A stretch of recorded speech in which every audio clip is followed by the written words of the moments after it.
பிரியமானவர்களே, இயேசுவின் நாமத்தினாலே எவ்ரிடே வித் ஜீசஸ், தினந்தோறும் இயேசுவோடு என்ற நிகழ்ச்சியின் மூலமாக உங்களை சந்திப்பது எனக்கு ரொம்ப ரொம்ப சந்தோஷம் இருக்கிறது. கர்த்தர் உங்களை ஆசீர்வதி. ஒவ்வொருடைய மனுஷனுடைய ஆசை என்னன்னு சொன்னால், நான் ஆசீர்வாதமாக இருக்கணும், என் குடும்பம் ஆசீர்வாதமாக இருக்கணும், என் பிள்ளைகள் ஆசீர்வாதமாக இருக்கணும். எல்லாரும் அப்படி தான் நினைக்கிறாங்க. அந்த ஆசீர்வாதம் வர வேண்டும்னு சொல்லி என்னென்னவோ வேலை செய்கிறாங்க, என்னென்னவோ பிரயாசப்படுறாங்க. உண்மைதானே? எனக்கு பிரியமானவர்களே, அந்த ஆசீர்வாதம் நிரந்தரமான ஒரு ஆசீர்வாதம், சமாதானமான ஒரு ஆசீர்வாதம் எங்கே இருக்குதுன்னு சொல்லி ஜனங்களுக்கு தெரில. அது சொல்வதற்காக தான்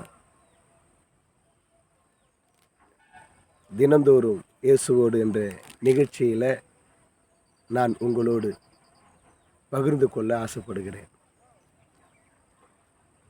பிரியமானவர்களே, இந்த உலகத்தில் இருக்கிற ஆசீர்வாதமெல்லாம் அதில் ஏராளமான வேதனைகள் உண்டு, துக்கங்கள் உண்டு, போராட்டங்கள் உண்டு, பிரச்சனைகள் உண்டு. ஆனால் ஆண்டவர் கொடுக்குற ஒரு ஆசீர்வாதம் எப்படி தான் இருக்குது சொல்லட்டுங்களா உங்களுக்கு? வேதத்தில் நீதிமொழிகள் 10ஆம் அதிகாரம் 22ஆம் வசனத்தை படிக்கிறேன், கவனமாக கேளுங்க. கர்த்தரின் ஆசீர்வாதமே ஐஸ்வர்யத்தை தரும், கர்த்தரின் ஆசீர்வாதமே ஐஸ்வர்யத்தை தரும், அதனோடு அவர் வேதனையை கூட்டார். ஆண்டவர் கொடுக்குற ஆசீர்வாதம் வேதனை இல்லாத ஆசீர்வாதம். ஆண்டவர் கொடுக்குற ஆசீர்வாதம் போராட்டம் இல்லாத ஆசீர்வாதம். ஆண்டவர் கொடுக்குற ஆசீர்வாதம் பிரச்சனை இல்லாத ஆசீர்வாதம். ஆமென், ஹல்லேலூயா. கொஞ்சம் யோசித்து பார்த்தேன்னா உனக்கு நல்லா புரியும். வேத வசனம் வானம் பூமி அழிந்தாலும் ஆண்டவர் சொன்ன வார்த்தைகள் அழிவே அழியாது. வேதத்தில் இருக்கிற வசனங்கள் அழியாது. வானம் கூட அழிந்துடும், பூமி கூட ஒரு நாள் அழிந்து போக போகுது. ஆனால் தேவன் சொன்ன அந்த வசனம், அந்த வார்த்தை வல்லமையான வார்த்தை, உன்னையும் என்னையும் வாழ வைக்கிற வார்த்தை. அந்த வார்த்தையில் பெரிய ஆசீர்வாதம் இருக்கிறது. சொல்கிறார் அவரு, கர்த்தரின் ஆசீர்வாதமே ஐஸ்வர்யத்தை தரும், அதனோடு அவர் வேதனையை கூட்டார். வேதனை இருக்காது. நம்ம ஆண்டவர் கொடுக்குற ஆசீர்வாதம் வேதனை உண்டாகாது. ஆசீர்வாதமாக இருக்கும், சமாதானமாக இருக்கும், சந்தோஷமாக இருக்கும், நிம்மதி உண்டாகும். ஹல்லேலூயா. இந்த ஆசீர்வாதம் உனக்கு வேண்டுமா? உன்னுடைய பிள்ளைங்களுக்கு வேண்டுமா? உன்னுடைய மனைவிக்கு வேண்டுமா? உன்னுடைய அண்ணன் தம்பி அக்கா தங்கச்சிங்களுக்கு வேண்டுமா?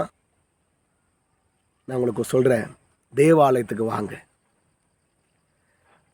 இன்னொரு வசனம் இருக்கிறது.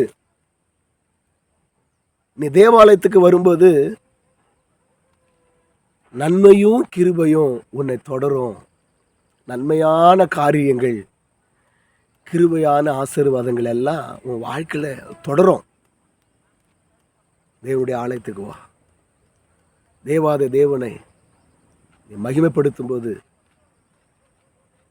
வேதனை இல்லாத ஆசீர்வாதம், சமாதானமான ஆசீர்வாதம் உன் வாழ்க்கையில் நீ அனுபவிக்க முடியும். ஹல்லேலூயா. ஜெபிக்கலாமா? பரிசுத்தமுள்ள பிதாவே, இந்த வேலைக்காக நன்றி செலுத்துகிறோம். கர்த்தரின் ஆசீர்வாதமே ஐஸ்வர்யத்தை தரும், அதனோடு அவர் வேதனையை கூட்டார் என்று சொல்லி இந்த வாக்குத்தத்தின் ரகசியத்தை இந்த நாளில் இந்த பிள்ளைகள் அறிந்து கொண்டார்கள். இவர்கள் ஆண்டவரே உம்முடைய ஆசீர்வாதங்களை அனுபவிக்க, உம்முடைய ஆலயத்திற்கு வரும்படியாக என்னுடைய இருதயங்களை, கடினமாக இருக்கிற இருதயங்கள் செம்மையாய் மாற்றி அனைத்து பிள்ளைகளை ஆசீர்வதியும். குடும்பத்தில் இருக்கிற எல்லாரும் வேதனை இல்லாத ஆசீர்வாதங்களை அனுபவிக்க அனுகிரகம் செய்யும். இந்த பிள்ளைகள் ஆண்டவரே சோத்திரம், உம்முடைய ஆசீர்வாதங்களை அனுபவிக்க தேவாலயத்துக்கு உம்மிடத்தில் வந்து உம்முடைய ஆசீர்வாதங்களை பெற்றுக்கொள்ள உதவி செய்யும். அவங்க குடும்பத்தில் யாவருக்கும் ஆசீர்வாதம் மேலே ஆசீர்வாதம் வாழ்க்கையில் அனுபவிக்க உதவி செய்ய வேண்டுமா? இயேசுவின் நாமத்தில் கேட்கும் பிதாவே, ஆமென்.